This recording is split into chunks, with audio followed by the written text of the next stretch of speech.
estudyanteng kagaya ko ay may mga sakit na nararamdaman dahil sa kanilang pagod at stress dahil sa kanilang pag-aaral.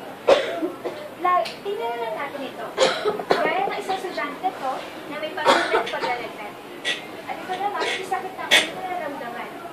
Ano ang dapat mong inumin kapag ganito ang iyong nararamdaman? Ang brand A na ingat Ingat. o ang brand B na galing agad?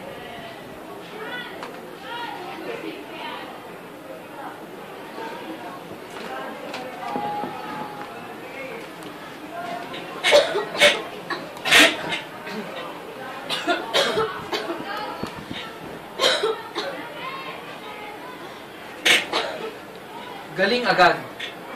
Pwes, dito ka na sa Biosync, ang mas pinabisan at pinabilis na epekto na may fast action na wala sa ibang leading brand. Ikaw, anong iinumin mo? Mag-Biosync ka na at damahin ang alaga nito. Sakit mo? I-Biosync na yan. Sakit agad mawawala. Biosync.